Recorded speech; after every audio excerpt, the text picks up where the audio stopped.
Please help me welcome to the stage South Dakota Tourism Secretary Jim Hagen.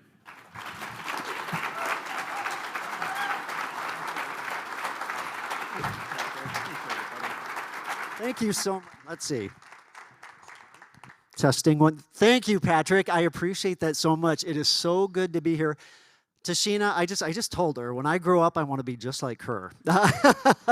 That was so inspiring. I want to, on behalf of the department, I want to thank you for the inspiration that you are. Don't ever leave this state. I mean that. I mean, she plays 12 instruments. I was feeling so inadequate visiting with her just a little bit ago, but plays 12 instruments. Of course, she is Miss Indian World. Folks, that is a humongous accomplishment and something that we're going to put a spotlight on. I just told her we were contacted the other day to feature her in a magazine article. So you'll be hearing from us, but thank you for that. It is so good to see so many friends in this room. There's just a few people I want to call out, if you'll indulge me for a second. So Dell Lamphere, our state's artist laureate. Dell, you have been such an inspiration, not only to me personally, but to this state. You have left, obviously, your footprints all over with your art, your artwork. And I remember sitting in my office when I got a call. It might have been from Michael Pangburn. I can't remember, saying, "Hey, we're looking for an artist laureate. What are your thoughts?" And I said, "How about Dell Lamphere?" And that seemed to be the consensus. Everybody was saying Dell. So thank you for everything that you are doing as artist laureate. But thank you for the way you've transformed this state with your artwork, Dell. We are eternally grateful for that. Thank you. I want to thank Jimmy Spears and Sherry Cosell for everything that you do to promote the arts in this state, the passion that you have for moving South Dakota forward, and for just showcasing all the wonderful things there are to see and do. We appreciate you so much, Jim and Sherry, for all your hard work. I want to thank Patrick and Rebecca and Sarah and Kate and the Arts Council. They're our team members. We are in the office together. I can't think of a harder working team than the Arts Council team. When I'm in Pierre and I get there at 7 o'clock in the morning, they're there. If I'm working until 6 or 6:30 in the evening, they're still working on behalf of all of you. And not only are they colleagues, they are dear friends. And I want to just take this moment to thank you publicly, Patrick and Rebecca and Sarah and Kate, for everything that you do for the arts in South Dakota. So thank you. Appreciate it. Okay. Let's see. I think Representative St. John is here too. Is in the back there, so raise your hand. A huge supporter of tourism and the arts, Representative St. John, thank you for being here as well. Are there any other legislators that I'm missing? I think that was it. Okay, well, we're gonna get going here, and hopefully I don't mess up what I'm doing here with the slideshow. There we go, so I'm gonna go back here. So yes, first off, I wanna congratulate everybody in this room for a tremendous conference. I've heard nothing but incredible feedback. And second, I want to thank you. I want to thank you for persevering over the last 2 years through this pandemic. We're not through it yet. But there are two sectors in the American economy that were hit, in my opinion, the worst over the last 2 years. That was the arts and tourism. You look at every single study and you look at the economic impact on the arts and tourism, it was horrible. And yet, despite all of those headwinds, despite the challenges, all of you in this room persevered. Your resiliency has been inspiring. I can't think of a more difficult sector to be in than the arts, especially during a pandemic. And in this pandemic, when people were secluded in their homes and you can't go out and hear a symphony or go to a gallery or visit a museum or listen to a concert, man, that had to be tough. I love the saying, my grandmother used to say it. She was a big fan of, if you remember the Hour of Power television show, Robert Schuller, who used to say, tough times don't last, but tough people do. And let me tell you, you guys are not only creative, you're some of the toughest people I know. So thank you for your perseverance and resiliency. We're gonna get through this. And you guys did beautifully, and I know financially it was tough, and so many of you were just barely hanging on, but thank you for hanging on and for making this state a better place.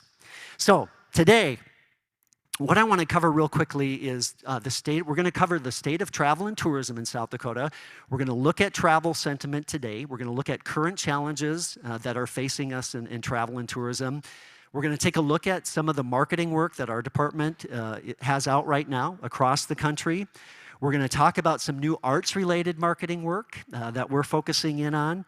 We're going to talk about ways that you can get involved, and then if there's time, we'll open it up to questions. But quickly, let's look at the state of travel and tourism in South Dakota. So I am happy to report that South Dakota was the very first state in the nation to fully recover to pre-pandemic levels of visitor spending, and that was last May, and that was a huge accomplishment for us. Again, so many in the arts world and the tourism world, it's our livelihood, day in and day out, needing these visitors to come in and experience the arts and to keep our tourism businesses afloat.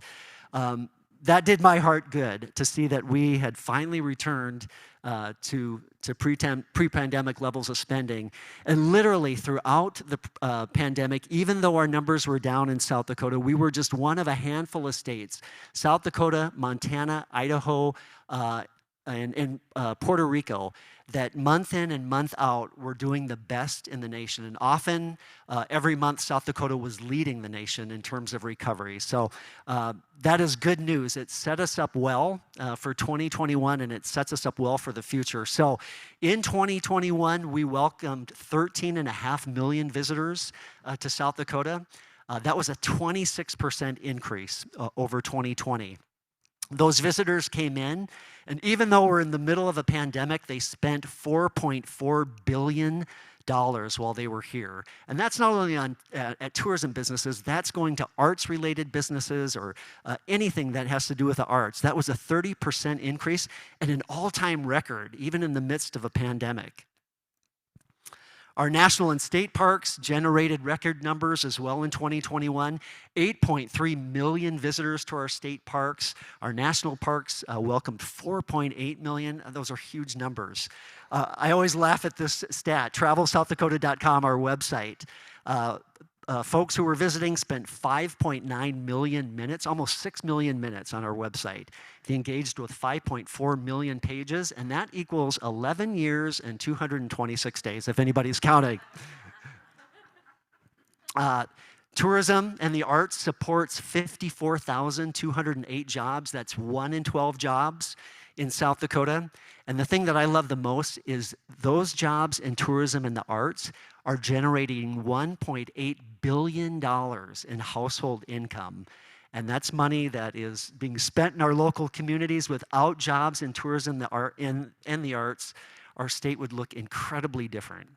So let's look at travel sentiment today. I'm often asked, so where's the American public at? Are we going to see visitors this summer? What's going to happen? So here's what the American public is saying today. 90% are planning travel in the next 6 months. So despite all the headwinds that we're seeing, new viruses, or variants of the virus emerging, gas prices, everything else, inflation, still, the American public said, listen, we've had it. We don't care if gas is $5 a gallon. We're still traveling. So 90% is a huge number. They're planning 3.3 trips over the next 12 months. And 82% of the American public says they are excited about traveling. And they definitely have travel in their future. And that's the highest, 82% expressing excitement, highest level in the past 3 months that we've seen. 2 in 3 travelers say in 2022 they are most excited about family travel, and that is good news for South Dakota. This is also what they're saying, the kinds of trips that they want to take. Family trips, seeing scenic beauty, enjoying outdoor activities, road trips, and visiting historical sites. What does that sound like? Kind of like South Dakota a little bit. I think we're in pretty good shape when it comes to the sentiment that the American public has about the types of trips that they want to be taking. But, as I mentioned, there are definitely challenges still before us. In South Dakota, this is huge. Our labor force, we are just struggling to find workers. It doesn't matter what sector you're in. We need workers. And so you look at the labor participation number for the entire country, that is still incredibly low. And it is our biggest challenge right now in tourism and the arts, just being able to find enough workers so people aren't having to put in these 16-hour days, 7 days a week. Another big challenge is gas prices. So Monday, we set a record in this country. The national average of gasoline is $4.48. So that is a new national record. That is a challenge. But again, despite those high prices, the American public says they're still going to pay, whatever it is, they have to pay in order to travel. Inflation, again, at a 40-year high. They're just huge challenges for not only our state, but for the nation as a whole. But again, despite all of that, there's a silver lining. So with the challenges, 59% of American travelers say that rising gas prices will impact or greatly impact their decision to travel within the next 6 months. But what we're seeing and what surveys are showing and our research is showing is because of those high gas prices, they are still traveling, but their traveling habits are going to change. So instead of, going on a trip that might take them through 3 or 4 or 5 states, they're going to stay closer to home. So someone in Nebraska might say, well, we were going to go to Wyoming and South Dakota and Montana and maybe slip over into Idaho, but I think we'll only go to South Dakota. Maybe we'll slip up into North Dakota too, but it's just going to change. They're going to stay closer to home. They're not going to spend as much money on retail products, on trinkets, on food. And so that's to be expected, and so they'll just pull back in other areas. 35% of American travelers reducing the number of trips planned and choosing destinations closer to home, like I just said, but still planning 3.3 trips over the next 12 months. But the silver lining is, despite all these headwinds, only 6% of the American public is saying, we're going to cancel trips. And 18% are saying, despite the high gas prices, it's not affecting us at all. And actually, that number went to 20% this week. So Americans indicate that despite the headwinds, they are more motivated to travel than ever before. So let's take a look at arts and travel. And what is the American public saying about arts when it comes to their travel habits? 43% indicate that they have participated in arts-related activities while traveling. That's good. I'd love to see that number get higher. 15% of visitors indicated they were interested in participating in arts-related activities while vacationing. This is no surprise to me. Younger generations, Gen Z and millennials, have a growing appreciation for attending arts events and festivals. That's good to hear, because that younger generation is expressing a bigger interest in doing more arts-related travel. And 73% of consumers feel that arts are a positive experience in a troubled world. No kidding. Amen to that. So when it comes to South Dakota, here's what we're seeing in a survey that we did. While survey participants felt we had less arts-related offerings versus competitor states, those who recently traveled to South Dakota had a much more positive perception about our state after experiencing the arts while they were here. That is great.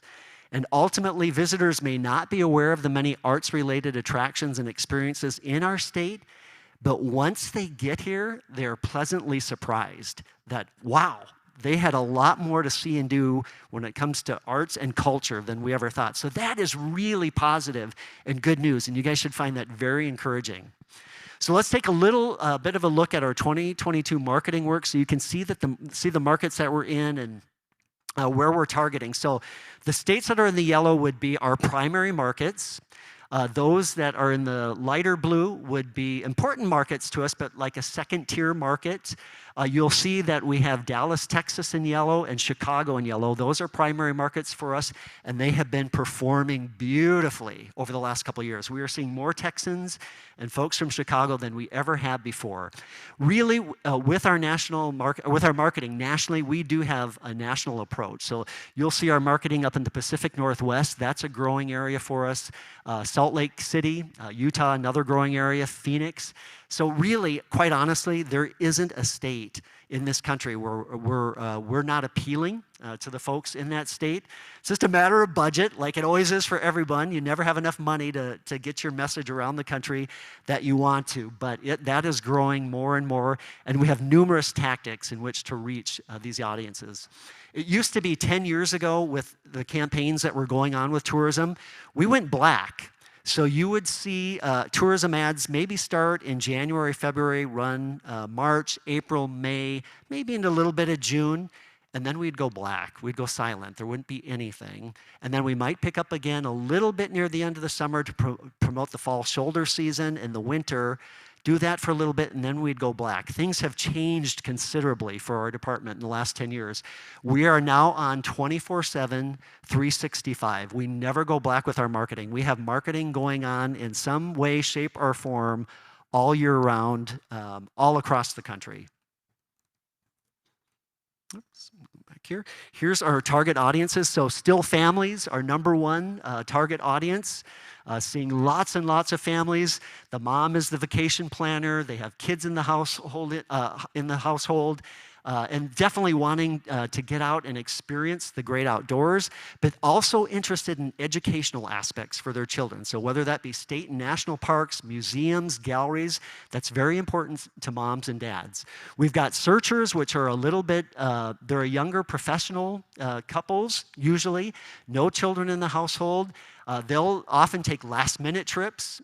Let's go a weekend trip to South Dakota. Let's go to Rapid City. Let's go to Sioux Falls. Let's go to Aberdeen. They've got a little bit more money to spend, but they too like to they love to experience arts and culture. This is a good group for us. And they just love to get out and see and do. Wanderers are retired couples, have a little bit more discretionary income. We're finding with our wanderers, lots more of them are having their kids move back in with them. I don't know if that's a good or bad thing. So they're probably going to be traveling more if that's a trend we're seeing. But retired couples, a little bit more discretionary income. They love historical sites. They love museums. They love arts and culture. They love state parks and national parks. And then our road trippers, this has just grown tremendously, as you can imagine, over the last 2 years. This is the 4th new segment for us. So more people than ever before in the history of this country are taking road trips, and that's a new target audience for us. So our current campaign is called Go Great Places. It's been resonating extremely well in our markets. During the pandemic, we really had a message that said, when the time is right for you, great places are waiting. And as the American public started to shift their sentiment then to saying, okay, we're feeling a little bit more on the optimistic side, and we think we're going to start traveling, we changed that message from great places are waiting to go great places.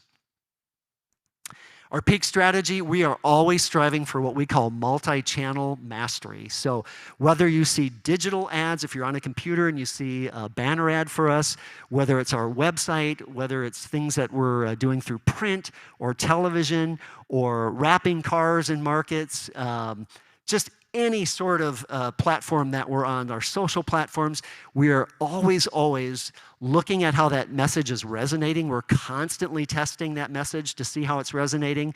If we see we might have an ad that's not quite hitting the mark, we can change that out in a heartbeat and go with a new ad that is resonating better with audiences. And like I said, we are constantly testing and adjusting.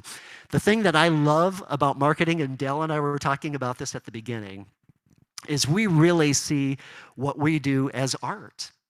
There is no question the synergy between arts and tourism, but every day we're reviewing print ads, we're reviewing television ads, digital ads, and we're looking at pictures and how will this resonate with audiences and will it captivate them? And even wraps on the cars that we're doing this year in key markets around the country. We want to make sure that we have images that speak to what South Dakota is, who we are, and are captivating. I mean, it's art. And so every day when we get to, as I told Dell, I never wake up in the morning going, I got to go to work today. I'm so excited because every day is a different challenge. We're dealing with something different. And when you work in the arts like that, it's motivating, right? It's inspiring. So Here's some examples of some further print ads that we have going on. Some ads that ran in Parents Magazine, Outside Magazine. So again, these are blanketing the country even now and year-round. Here's an example of digital ads. You see the bison at the very top. Example of a vehicle that we have wrapped in Omaha. There's a direct mail piece up the right-hand corner that we send to households around the country. Technology. Oh man, technology has just absolutely revolutionized our marketing over the last 10 years. It is crazy what you can learn about audiences. It's all legal. Let me just tell you, I don't want to creep you out at all. It's all legal what we're doing. Our marketing director is here. Mike, raise your hand. He'll be doing a digital session, but this is what I love about technology today. It has gotten so sophisticated, and at the department level, we have invested a lot of money to take the guess game out of what we do. It used to be in years past that you were sort of guessing, like, is this the right audience? Is this the right message? Is this the right platform? Are we reaching them? Aren't we reaching them? With technology the way it is today, we don't have to guess anymore. We know exactly who our audiences are, what their likes and dislikes are, what they're reading, what they're watching on television, what they're listening to on the radio.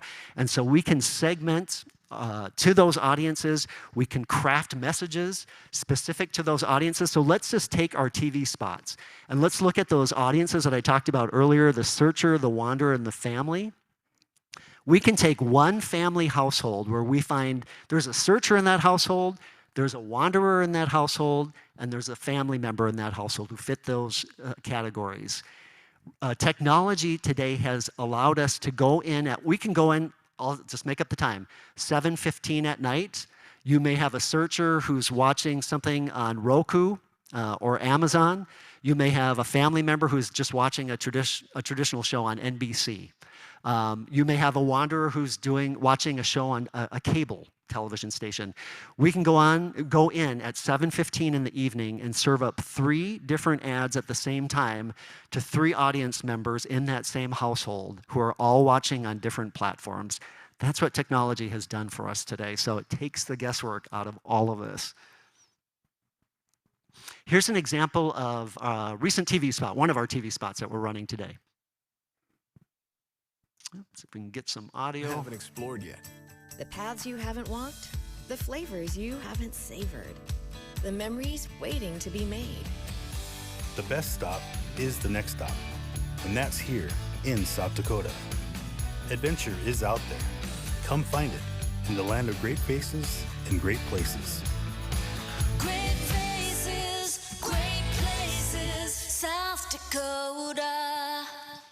So just an example of one of the 30-second spots that we have playing, and that is probably geared to our family audience as well. This year we did something a little different. We had South Dakotans doing the voiceover. We wanted to get people from all corners of the state helping us.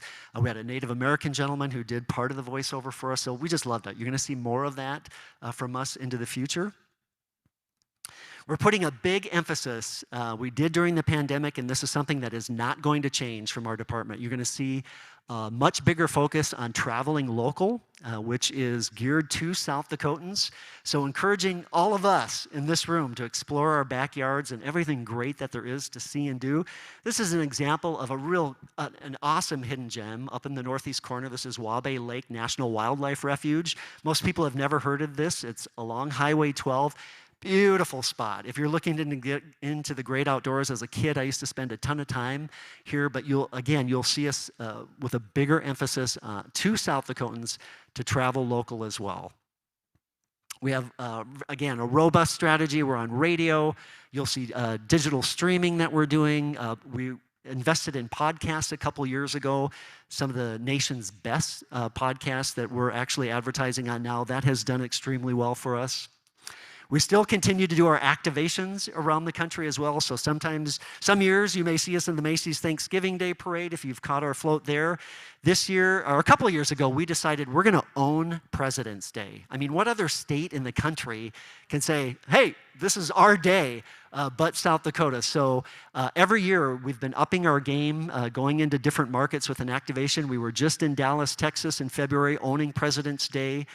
We had a huge multi-channel effort, again, promoting the state through social means, on television, through print, through radio, and just really encouraging folks in Dallas and in Texas to come and visit us. We had this replica of Mount Rushmore that we had at the Galleria in Dallas. A beautiful shopping center there. So it was on the ice skating rink. We had hundreds and hundreds and hundreds of Texans come and visit us. We were handing out swag. We had signage all over the Galleria. Again, just encouraging people. Every day is President's Day in South Dakota to come to our great state and experience our great faces and great places. I'm going to talk a little bit about technology again here. So no, this is not a map of the pandemic. I can assure you of that. So we use a technology company that's called Arrivalist. And essentially what Arrivalist has is, if you have a mobile phone, does everybody here have a mobile phone? If you've ever interacted with one of our ads on your mobile phone, you're now part of this database that Arrivalist has, but it's a database of hundreds of millions of Americans. And what this map represents, if you see the dense pink spots, those are people who were exposed to a South Dakota ad through this company called Arrivalist. So they may have seen our ad and took a look at it, interacted with it. So we know those folks all over the country saw our ad, clicked on it, maybe on their mobile device, and were learning and being motivated about South Dakota. Those in the dense blue who are folks who actually saw our ad and then came and visited South Dakota. So look at that all around the country. But you can see our target market, how blue that is. But people from Florida to Texas to California to the Pacific Northwest to the East Coast, all coming to South Dakota. I'm going to explain a little bit of how this works. So people are often a little creeped out by it, but don't get creeped out by it. So this is an example of what Arrivalist can do for us. This is who we're tabbing Visitor 32. So he viewed a South Dakota ad of ours on a network called Matador on July 14th, 2021, and he viewed our ad at 10:03 a.m. We could see that he interacted on his mobile device. Guess what? He arrived in South Dakota 24 days later. Arrivalists were able to see on his mobile device that he's crossing our border. He visited Sioux Falls. We saw that he stopped in Mitchell, Hill City, Custer, Deadwood, Sturgis, and Rapid. He spent 3 hours alone in Hill City, we could tell on his mobile device.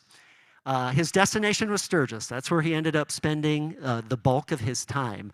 But what we love about this technology, again, all totally above board, we don't know who these people are, we just give them numbers, is again, it proves that our return on investment is working. So no longer do we have to guess, geez, did this ad resonate? Did they come and visit? Now we know. So not only do we have Visitor 32, Mike, I don't know how many visitors we're tracking, but it's in the thousands. But it's awesome. It also helps us to go back to the legislature and say, yes, this money that was appropriated to us, this is the return that we saw. We're able to now track visitors who are crossing our border. So let's talk about showcasing the arts. We're really excited about this. So a couple years ago, you may recall that we created a brand new social media campaign called State of Create, where we're putting an emphasis on the arts in South Dakota and wanting the world to know, not only do you may know about Crazy Horse, you may know about Mount Rushmore, you may know about our Native American tribes, you may know about our pioneer history, but let us tell you about something you don't know and what a vibrant arts community we have here in this state. So this was just a ton of fun for us to collaborate with the Arts Council on and Arts South Dakota on. It resonated extremely well. This year, we're picking it back up again to promote on our social channels. We've asked some artists around the state to do some videos for us that we've been promoting on our social channels. And I believe we have a video here of Andrew Keitlinger that I'm going to share with you. Hey, I'm Andrew Keitlinger. I'm a film director and screenwriter. I live in Los Angeles, California, but South Dakota is my creative mecca. What inspires me about South Dakota are the wide open spaces, horizons. They fuel my creative id.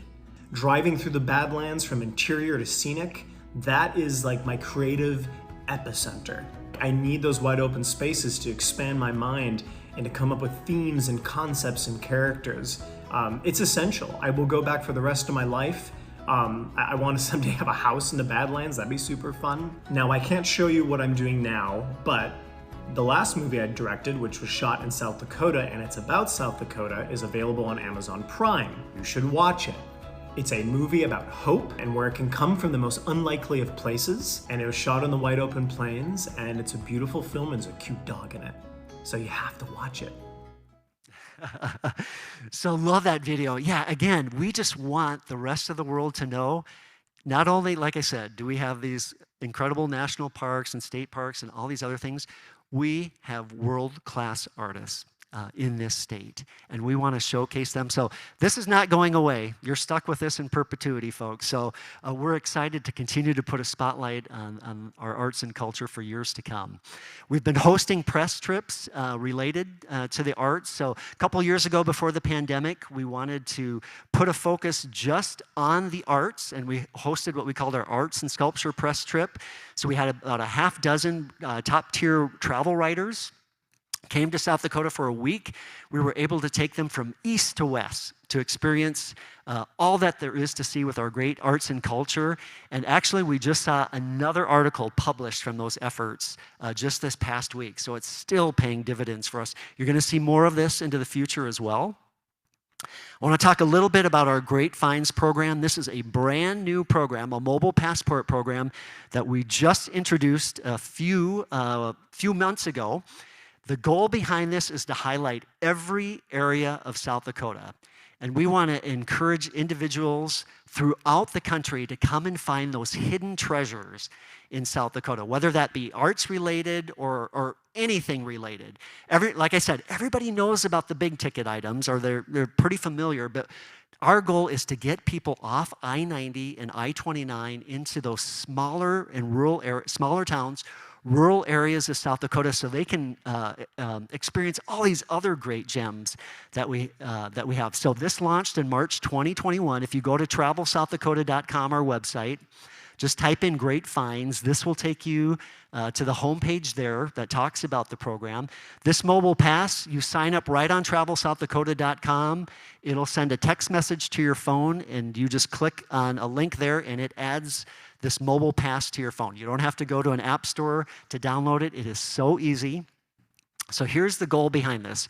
Currently, for our Great Finds program, we have 105 locations throughout the entire state that are part of this program. Again, really spotlighting the rural areas of our state. So whether there are tons of arts-related locations that are a part of this Great Finds program, this is what the mobile app looks like.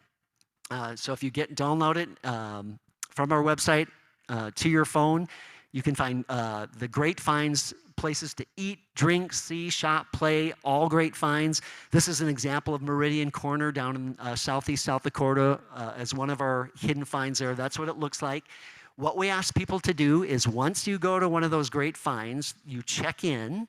While you're there, that first, to your left, the blue arrow, it'll tell you to continue to validate your location. You'll get a green check mark that, yes, I did visit that area. And the reason why we're doing that is we have prizes. We want to give people incentive to get out to these rural areas and these hidden gems. So if you make 10 stops in South Dakota, there's a prize. 20, 40, 60, 80, 100 stops. You get this great backpack, Osprey backpack, but we got really great swag there, as you can see, that we're offering to folks.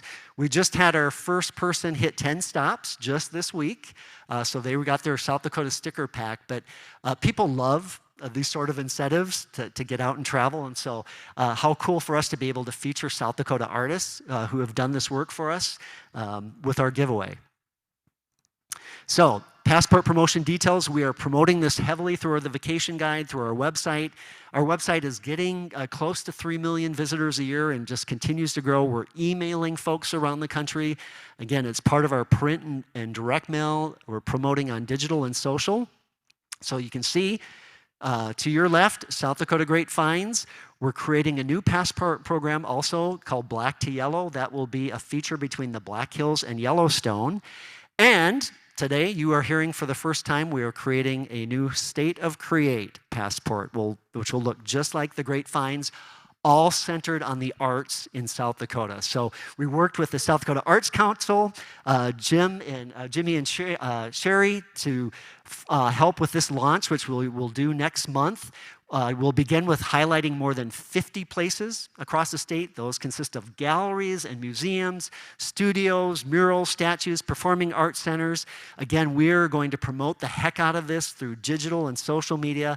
You'll see it in email, in print, and other collateral, posters, handouts, etc. So we're really excited about this. We have been planning this now for months. You're getting the news here that this is our next big passport, and I know it's going to be just as popular as South Dakota Great Finds. So I quickly also want to touch, we just finished up a brand new three-year strategic plan, finished it in January, and we have 4 main areas that we're focusing in on over the next couple of years. So I will call our 4 pillars. One of those areas is advancing the development of our destination. One of the key initiatives in our new strategic plan is creating niche marketing opportunities for the arts. So we'll be sitting down with Patrick and his team, we'll be sitting down with Sherry and Jim and figuring out, okay, what does this look like over the next couple years and beyond? What are ways that we in the department can create niche marketing opportunities for folks in the arts at price points that are affordable? We're not talking hundreds and hundreds of dollars. If you have an arts-related business, or you're an artist yourself and you somehow want to get word out about what you're doing, we'll find ways. We're going to brainstorm ways to make that happen. So, as I end here, just our key takeaways. Tourism has fully recovered in South Dakota. Domestic leisure travel is strong. Like I said, 90% of the American public planning to travel this summer. We are in a very strong position to capture market share, more than just about any other state in the country. Labor, gas prices, inflation, international volatility like we're seeing in the Ukraine are headwinds. And the emphasis on promoting the arts will be very key in our work in the years ahead. So ways to get involved. This is one area that we need your help with today. One thing that we have wanted to do now for a while is create more arts-themed itineraries on TravelSouthDakota.com. Again, almost 3 million visitors to that website every year. So we would love to highlight all the various stops connecting cities and towns and make it easy for these visitors just to go to our website and go like, oh man, there's 10 different arts-related itineraries here. I'll just choose these 3 and we're gonna get going here. So if you want to be a part of this process, or you have ideas on an arts itinerary that maybe it connects 5, 6, 7 towns or cities, or 5, 6, 7, 8 different businesses, please get a hold of us, get a hold of Patrick, get a hold of Jimmy and Sherry, and let them know. This is really important to us. We want to get, like I said, a number of arts-themed itineraries on there. So that's a big homework assignment for you guys today, is to help us out with that.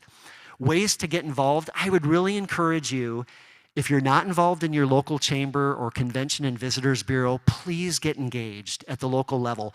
Let them know the importance of the arts to their local community, because I think sometimes we all get so busy, we don't think, well, I just don't have time to get engaged.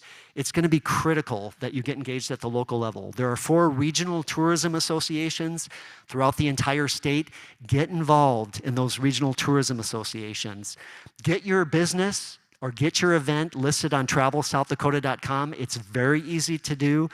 You can do it from your home, or if you need help, just contact our office. We will help you get it on our website.